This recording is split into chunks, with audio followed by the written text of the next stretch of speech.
Shalom, shalom, shalom, bien-aimés du Seigneur, nous bénissons notre Dieu qui est Père, Fils et Saint-Esprit pour la grâce qu'il nous donne donc d'être dans sa présence, pour l'adorer en esprit et en vérité et également pour écouter sa parole. Amen.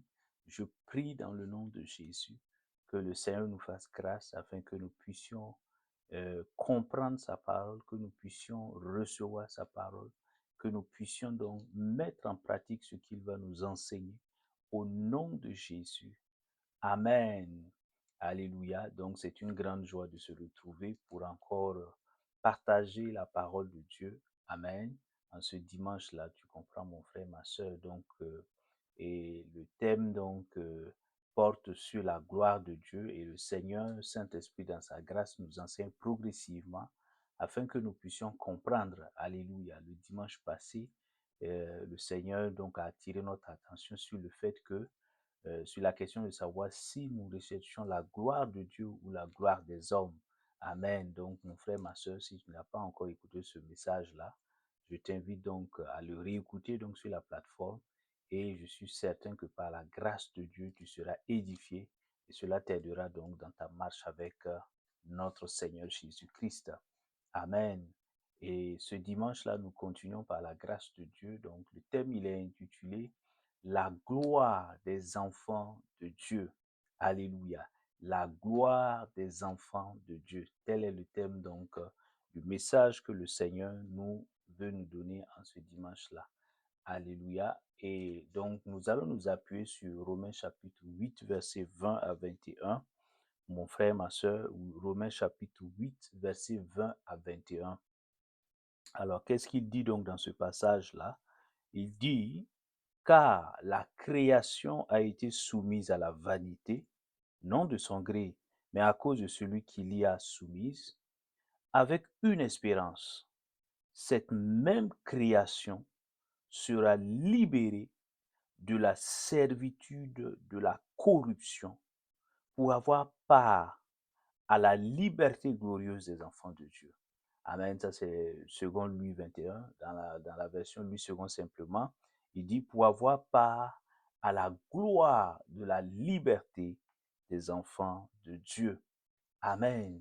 Tu comprends, mon frère, ma soeur. Donc, dans ce contexte-là, l'apôtre Paul donc écrit donc cette épître-là pour expliquer aux chrétiens donc de Rome, alléluia, que les enfants, ceux et celles qui appartiennent au Seigneur, qui viennent au Seigneur Jésus-Christ, qui donnent leur vie à Christ là, il y a donc une gloire qui est attachée à leur identité d'enfants de Dieu, qu'on appelle la gloire des enfants de Dieu. Amen. Ça, c'est Christ lui-même qui leur donne donc cette gloire-là. Et Amen. Et nous allons voir justement à la lumière des Saintes Écritures ce que veut dire cette gloire. Donc, pour examiner ce sujet, nous allons donc passer en revue rapidement les éléments donc, de définition pour qu'on puisse comprendre comment la Bible, elle définit donc ce qu'on entend par la gloire des enfants de Dieu.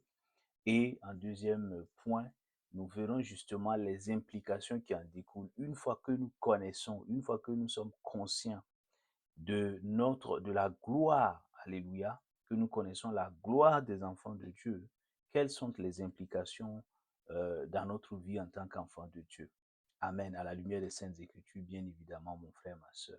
Donc, le premier point, tu peux le noter.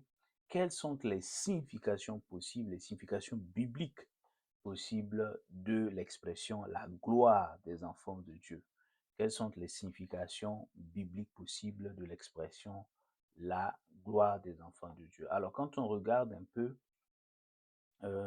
déjà, il y a plusieurs significations qui sont déjà données. L'expression gloire des enfants de Dieu renvoie à plusieurs réalités, à plusieurs significations possibles. La première, c'est que cela signifie, et là nous nous appuyons sur Romains chapitre 8, verset 18, Colossiens chapitre 3, verset 4, et 1 Pierre chapitre non, autant pour moi. Donc, nous allons, donc, pour la première là, mon avis, mon frère, ma soeur, et donc, nous allons nous appuyer simplement sur Romains 8, chapitre 20 Romains chapitre 8, verset 20 à 21.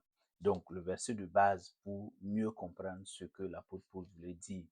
Amen. Donc, la première réalité, lorsqu'on regarde Donc, Paul est en train de nous expliquer que la gloire, alléluia, des enfants de Dieu renvoie à cette réalité selon laquelle c'est le fait simplement que en tant qu'enfants de Dieu, nous sommes libres. Alléluia. Nous avons cette liberté.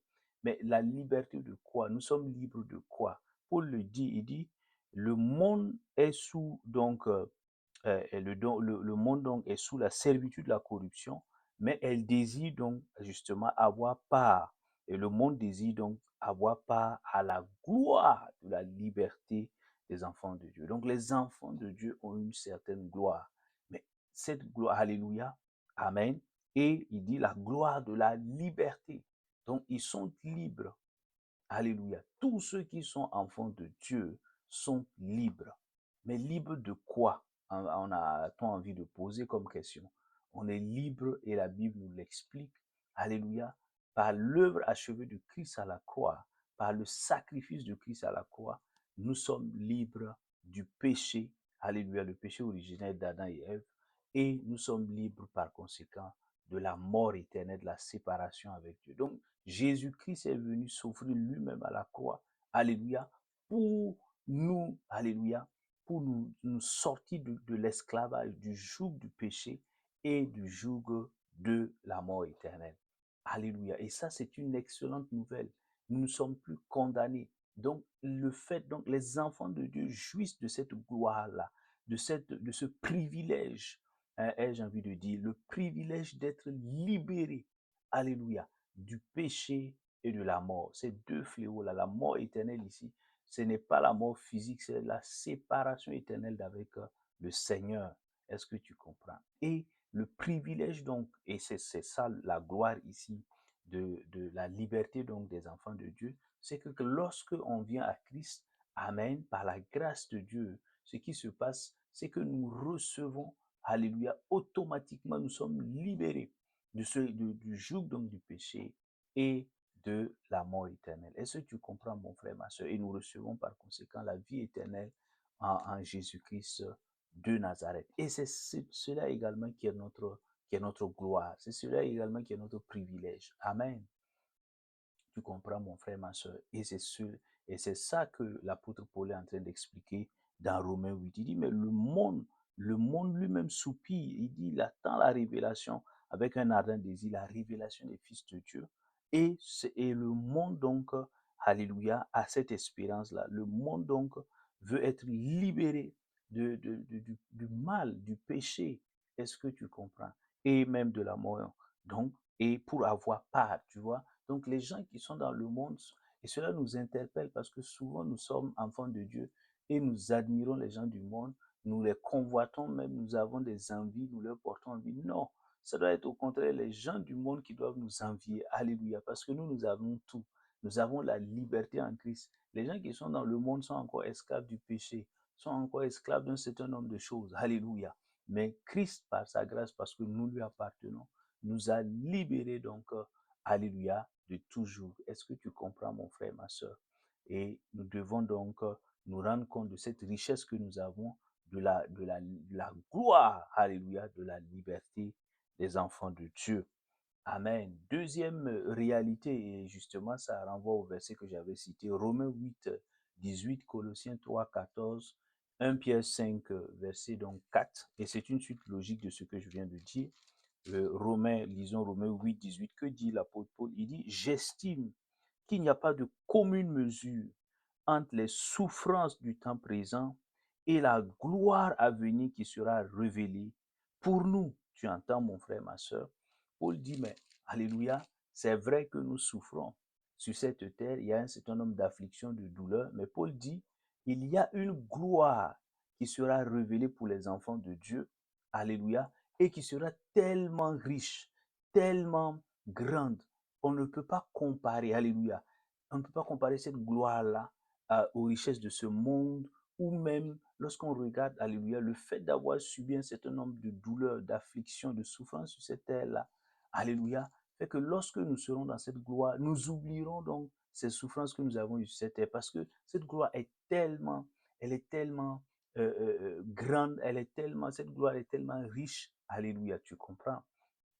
Et donc, l'apôtre Paul attire notre attention sur le fait que l'une des deuxièmes réalités, lorsqu'on parle de la gloire qui est attachée à l'identité d'enfant de Dieu, c'est le fait que, alléluia, les enfants de Dieu ont l'assurance, parce que le Seigneur le dit dans sa parole, ils ont cette assurance-là de ressusciter, alléluia, qu'ils ressusciteront, qu'ils ressusciteront donc au dernier jour et que ils seront avec le Seigneur lorsque celui-ci apparaîtra. Et nous le voyons dans les différents versets donc, que je viens de citer. Lorsque le Seigneur apparaîtra, alléluia, les enfants de Dieu, amen, vont être avec le Seigneur et ils vont être dans un état de bien-être, de bonheur. Il n'y aura plus d'affliction. Les textes le disent. Il n'y aura plus de malheur, il n'y aura plus de souffrance, il n'y aura plus donc, alléluia, de persécution. Ce sera un état de bien-être, un état donc de bonheur. Est-ce que tu comprends, mon frère, ma soeur? Et ça, nous l'avons parce que Christ aussi a payé le prix. Amen. Donc, la gloire qui est attachée donc à l'identité d'enfant de Dieu, c'est cette assurance-là, alléluia, que nous avons, que nous allons ressusciter. Amen. La vie ici-bas ne se termine pas par la mort physique, mais nous allons ressusciter. Le Seigneur nous ressuscitera. Amen. Parce que nous sommes en Christ et Christ est mort et il est ressuscité. Nous aussi, nous ressusciterons et nous serons en communion avec le Seigneur pour toute l'éternité dans le bonheur et dans la félicité. Est-ce que tu comprends? Et ça, c'est un élément extraordinaire qui fait justement que c'est une réalité de la gloire que nous avons. C'est une gloire qui est future, certes, mais elle est notre héritage. Alléluia. Tu comprends? Et ça, c'est le bien, alléluia, c'est le lot, c'est le partage des enfants de Dieu. Ceux qui ne sont pas enfants de Dieu n'ont pas ce privilège-là, n'ont pas cette gloire. Est-ce que tu comprends? Et troisième élément, donc de définition de cette gloire des enfants de Dieu, c'est le fait que, et là nous voyons dans 1 Corinthiens chapitre 2, alléluia, 1 Corinthiens chapitre 2, verset 7 là, et Paul dit là-bas que notre gloire, alléluia, la gloire des enfants de Dieu renvoie au fait de connaître Christ et de le prêcher au monde entier. Oui, la gloire, quand on dit la gloire des enfants de Dieu, c'est le fait, c'est le privilège que nous avons de connaître le Seigneur, le Sauveur Jésus-Christ de Nazareth, et de pouvoir par conséquent témoigner de lui et prêcher. Amen. 1 Corinthiens chapitre 2, verset 7.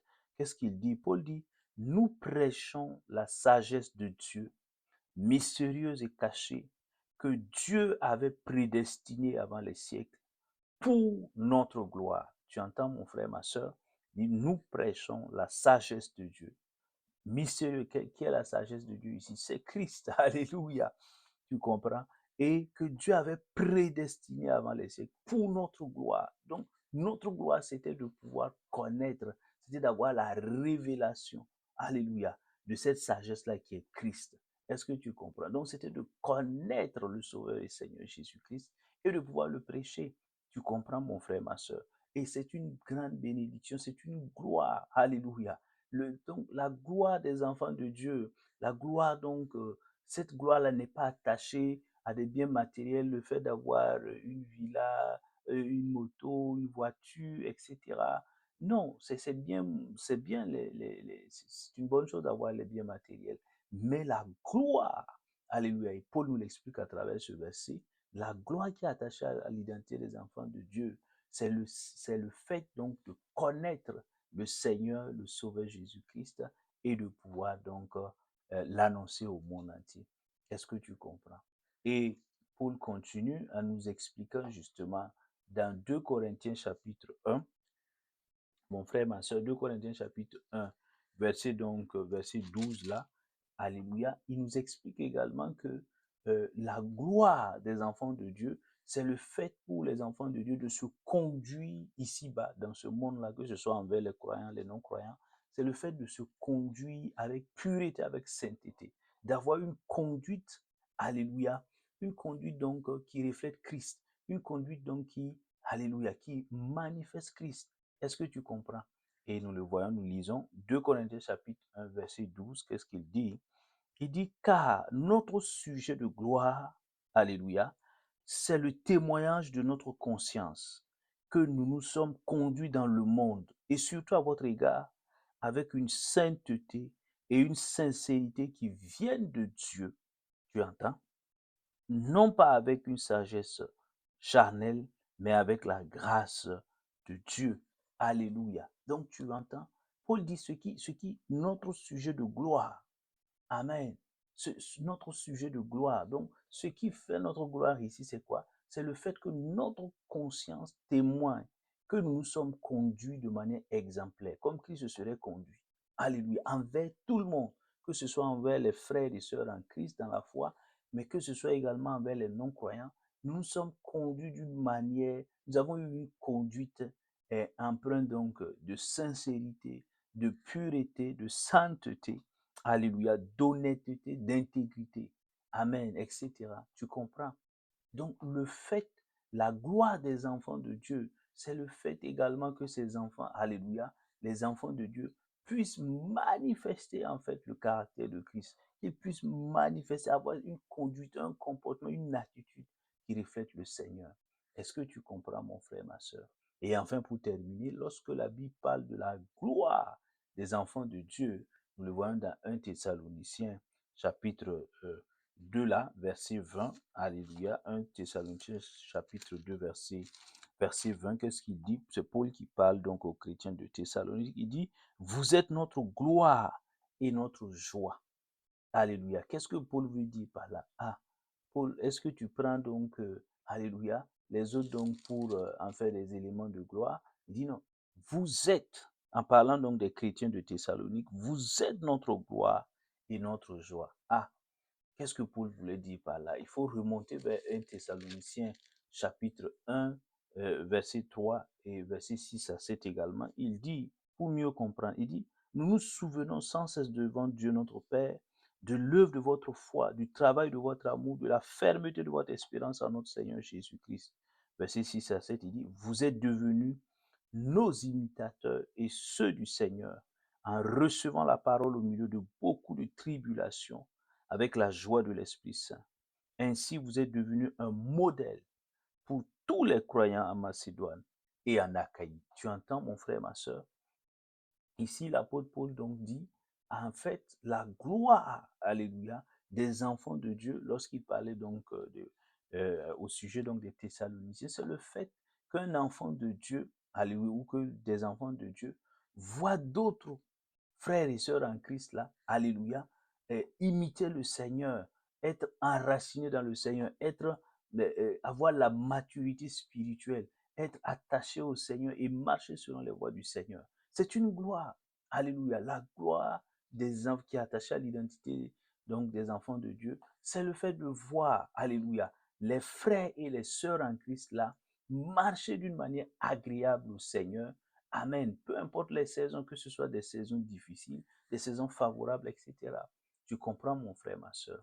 Amen. Je prie dans le nom de Jésus que le Seigneur nous fasse grâce, qu'il nous donne donc de comprendre la gloire, alléluia, qu'il nous a donnée et la gloire qui est attachée à notre statut, à notre enfant, à notre identité d'enfant de Dieu. Au nom de Christ Jésus. Amen. Et justement, la deuxième question, une fois que nous avons compris, que nous connaissons, que nous sommes conscients qu'il y a une gloire, alléluia, qui est attachée à notre identité d'enfant de Dieu, qu'est-ce que cela implique quotidiennement dans nos vies?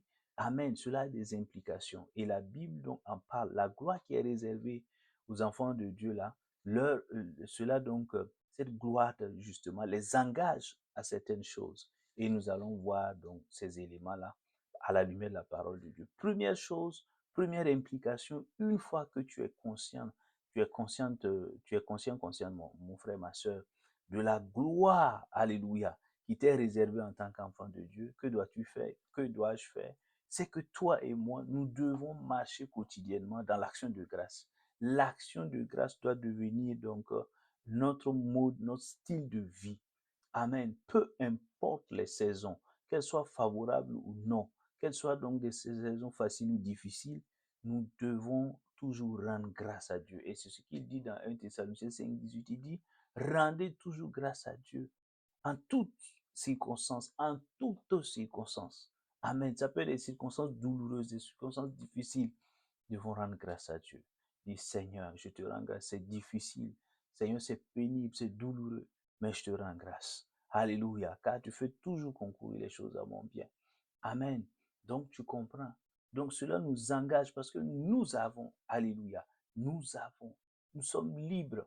Amen. Le fait de souffrir ici ne peut pas nous faire oublier le fait que nous appartenons au Seigneur et que le Seigneur nous a libérés du joug donc du péché et du joug donc de la mort éternelle. Est-ce que tu comprends? Et qui nous a donné en Christ Jésus la vie, le pardon de nos péchés et la vie éternelle. Donc, ce sont des éléments donc de gratitude. Amen. Si nous cherchons des sujets pour rendre grâce à Dieu, le fait donc d'avoir été sauvé, ce n'est pas une mince affaire, mon frère, ma soeur. Le fait d'avoir reçu le salut en Christ là, c'est une grande action de grâce. Amen. Le fait d'avoir la vie, la santé, amen, c'est une grâce. Ce sont des grâces qui viennent du Seigneur. Nous devons pouvoir rendre grâce à Dieu pour cela. Amen. Tu comprends? Donc, la gloire qui est donc réservée aux enfants de Dieu là, c'est cette gloire-là donc les engage et alléluia à marcher dans l'action de grâce, à pouvoir dire merci au Seigneur tous les jours de leur vie. Deuxième action, la Bible dit que le fait que nous puissions avoir cette gloire des enfants de Dieu qui est réservée aux enfants de Dieu, cela nous engage également à tenir ferme face aux souffrances présentes. Amen. Et Paul va exhorter donc les chrétiens de Philippe, les chrétiens de Colosse à le faire dans Philippiens chapitre 4, verset 1, Philippiens chapitre 4, verset 1, Colossiens chapitre 2, verset 5. Il dit, mais vous deux frères, je vous exhorte à tenir ferme, ferme par rapport à l'adversité. Peu importe, la souffrance peut venir, elle peut être d'origine multiple. Amen. Ça peut passer par des épreuves que Dieu permet, ça peut passer par des oppressions donc que l'ennemi donc nous envoie. Ça peut être donc des tentations, etc. Peu importe le moyen, des combats spirituels, peu importe donc la forme, donc la source de la souffrance ou la forme par laquelle cette souffrance-là se présente, nous devons tenir ferme en restant attachés au Seigneur, en ayant les regards fixés sur notre Sauveur et Seigneur. Alléluia. Donc, et il nous encourage à tenir. Donc, les souffrances présentes là, le Christ, notre Sauveur, nous a déjà avertis. Il dit dans ce monde-là, vous allez connaître des tribulations. Jean chapitre 16, verset 33. Nous allons connaître des souffrances. Nous allons connaître des persécutions. Nous allons connaître beaucoup de choses. Des épreuves même que Dieu permet. Que Dieu même, alléluia, dans lesquelles Dieu nous amène. Mais nous devons tenir bon. Nous ne devons pas lâcher la main du Seigneur. Est-ce que tu comprends, mon frère, ma soeur? Amen. Je ne sais pas par quelle souffrance tu passes actuellement. Alléluia. Mais le Seigneur veut, parce que tu as la gloire des enfants de Dieu comme partage, comme héritage, le Seigneur veut que tu tiennes ferme, que tu tiennes ferme, que tu ne renonces pas, que tu n'abandonnes pas, que tu ne retrogrades pas. Le Seigneur veut que tu regardes à lui. Alléluia. Et que tu continues d'avancer dans ta foi. Je prie dans le nom de Jésus qu'il nous soit fait ainsi grâce au nom de Jésus.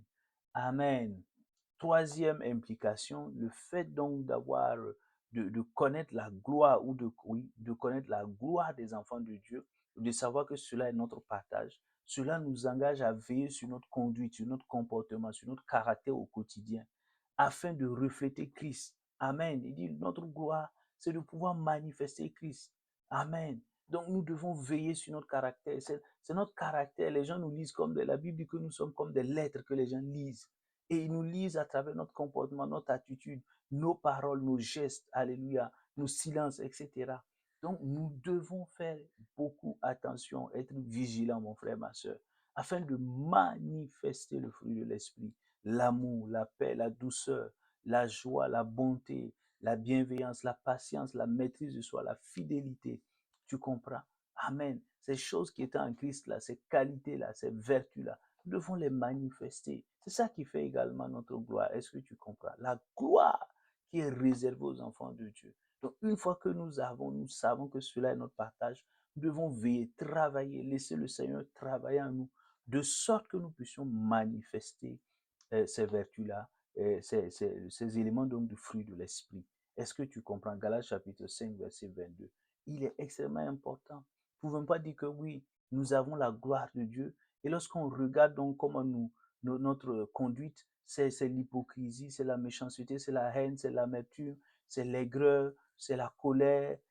Non, Cela, nous ne pouvons pas dire cela, c'est contradictoire de dire oui, la gloire, je suis un enfant de Dieu et la gloire des enfants de Dieu est sur moi. Et pendant ce temps, qu'est-ce que les gens voient autour de moi? Les gens voient donc des sentiments négatifs, la jalousie, les querelles, les éléments donc de la chair, en fait, les manifestations des œuvres de la chair. Non, mon frère, ma soeur. Est-ce là la volonté de Dieu? Non. Le Seigneur veut que nous puissions donc le laisser. Il va travailler nos caractères afin de manifester Christ, car c'est ainsi également que cela donc participe également à manifester la gloire des enfants de Dieu.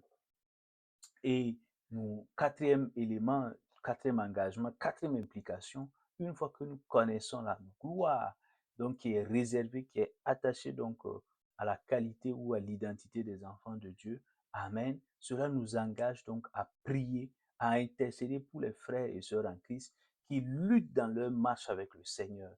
Nous savons tous que suivre Christ n'est pas une chose toujours aisée. Ça, il y a des moments où on lutte véritablement pour rester attaché au Seigneur, pour continuer à marcher dans la fidélité, dans l'intégrité, etc. Alléluia. Mais lorsque nous le savons par expérience et nous voyons également ce qui se passe dans la vie des autres. Donc, le fait d'avoir la gloire, puisque la gloire, l'un des éléments de cette gloire-là, c'est de dire, et Paul nous le dit dans 2 Corinthiens 1,12 là, c'est de pouvoir, alléluia, et dans 1 Thessaloniciens 2,20, c'est de voir les frères et les sœurs en Christ là qui sont enracinés et qui marchent donc fidèlement donc à la suite du Seigneur. Ça, c'est la gloire des enfants de Dieu. Donc, l'implication donc de cette gloire-là, c'est que nous puissions prier pour ceux et celles qui sont des frères et sœurs en Christ là et qui luttent donc dans leur marche parce que tout simplement, ils ont des difficultés encore. Elles combattent un certain nombre de choses. Elles sont en lutte permanente. Alléluia. Nous devons intercéder. Aujourd'hui, c'est l'avènement, c'est le monde des réseaux sociaux. Nous voyons beaucoup donc de scandales, beaucoup de jugements. Alléluia. Lorsque les frères donc sont dans des faiblesses, les frères et sœurs posent des actions donc peut-être répréhensibles. Amen. La Bible donc nous invite, la parole de Dieu nous invite donc à prier donc pour les frères et sœurs qui sont donc en difficulté, alléluia, dans leur marche avec le Seigneur, afin que le Seigneur les relève et les aide à marcher fidèlement à sa suite. Alléluia. La Bible ne nous appelle pas à juger, à critiquer, à lyncher. Non, les frères et sœurs, ça ne participe pas. Donc, cela ne relève pas de la gloire des enfants de Dieu. La gloire des enfants de Dieu, c'est de voir des frères et des sœurs qui sont attachés à la parole de Dieu, qui marchent avec le Seigneur dans la fidélité. Amen. Qui marchent dans la maturité spirituelle. Est-ce que tu comprends, mon frère, ma soeur? Donc, je prie que le Seigneur nous fasse grâce au nom de Christ Jésus. Et nous voyons dans Colossiens chapitre 1 l'exemple de Colossiens chapitre 1 verset 9. Paul disait déjà, et là les Colossiens étaient déjà de bons chrétiens. Alléluia. Et ici, Paul dit, mais lui, il continue de prier pour eux afin qu'ils continuent de connaître la volonté de Dieu et d'avoir la sagesse de Dieu. Imagine, hein, ces bons chrétiens qui avaient de bons exemples en termes de caractère et de conduite. Paul dit que lui, il va encore prier pour eux afin donc qu'ils continuent donc de marcher fidèlement comme le Seigneur le veut. À plus forte raison, alléluia, nous qui sommes aujourd'hui, alléluia, en tant que frères et sœurs, nous voyons beaucoup de choses. Le Seigneur nous interpelle et afin que nous puissions nous arrêter pour prendre des temps donc d'intercession, de prière. Alléluia. Cela n'empêche pas de suivre la voie que le Seigneur nous a donnée lorsque il y a bien évidemment donc des écarts. Le Seigneur nous montre comment aller résoudre un problème avec un frère donc qui a des écarts. Alléluia. D'abord personnellement, ensuite avec des témoins, ensuite en avertissant l'Église, etc. Cela n'empêche pas. Mais l'une des premières choses à faire, c'est de pouvoir intercéder, prier. Amen. Pour ces frères et sœurs-là qui luttent dans leur marche avec le Seigneur. Et enfin, pour terminer, la Bible donc nous invite dans 1 Corinthiens 2,7, là, pour dire, nous prêchons Christ, nous prêchons donc la sagesse mystérieuse de Dieu, alléluia, qui nous a été révélée pour notre gloire. Est-ce que tu comprends? Et aujourd'hui, l'implication de cette gloire-là, c'est de pouvoir témoigner, c'est de pouvoir annoncer Christ, c'est de pouvoir, alléluia, publier Christ, c'est de pouvoir donc dire Jésus-Christ vous aime. Il est le Sauveur et le Seigneur. Amen. Donc, la Bible nous invite justement à prêcher donc Christ, à annoncer Christ, à témoigner de Christ, afin donc que les âmes puissent être moissonnées, afin donc que des hommes et des femmes puissent être sauvés. Amen. Afin donc de voir leur relation avec le Seigneur être restaurée au nom de Jésus, afin qu'ils aient part à la vie éternelle. Est-ce que tu comprends? Donc, voici un peu les quelques éléments à la lumière de la parole de Dieu. Et mon frère, ma soeur, il y a une gloire qui est attachée au statut d'enfant de Dieu, à l'identité d'enfant de Dieu. Donc, mon frère, ma soeur, si tu n'es pas encore enfant de Dieu, amen, cette gloire, il te sera difficile de pouvoir recevoir cette gloire-là et de marcher dans cette gloire-là. Alléluia. Donc, je voudrais t'inviter, si tu n'as pas encore, si tu ne connais pas encore le Seigneur, si tu ne le lui appartiens pas, alléluia, je t'invite aujourd'hui à reconnaître tes péchés, à te repentir, à demander pardon, à regretter sincèrement, à demander pardon au Seigneur pour tous tes péchés. Et je voudrais également t'exhorter à recevoir Christ comme ton Sauveur et Seigneur. Amen. À croire qu'il est venu. Amen. Il a souffert. Il a porté donc tes péchés donc à la croix. Qu'il est mort, qu'il est ressuscité le troisième jour. Amen. Et que par son sacrifice, tu as la vie éternelle. Donc tu comprends, mon frère, ma soeur. Une fois que tu fais cela, une fois que tu crois véritablement que Christ, donc, que par son offrande donc à la croix, tu es sauvé. Alléluia. Et tu peux maintenant marcher et faire de lui ton Seigneur tous les jours de ta vie. Amen. Donc, je voudrais m'arrêter là et prier au nom de Jésus-Christ de Nazareth, afin que le Seigneur nous aide, toi et moi, à comprendre ce que signifie la gloire des enfants de Dieu et à comprendre également les implications au nom de Jésus-Christ de Nazareth. Je prie que le Seigneur bénisse ta semaine, que le Seigneur bénisse ta vie, que le Seigneur bénisse ta famille, au nom de Jésus-Christ de Nazareth. Je prie que la gloire qui est attachée donc aux enfants de Dieu là, puisse donc se manifester, cette gloire-là puisse se manifester pleinement au cours de cette semaine, au nom de Jésus-Christ de Nazareth. Ta vie est bénie, que la paix de Dieu donc t'accompagne, que la joie du Saint-Esprit donc t'accompagne, au nom de Jésus-Christ de Nazareth. Amen. Shalom, shalom, shalom.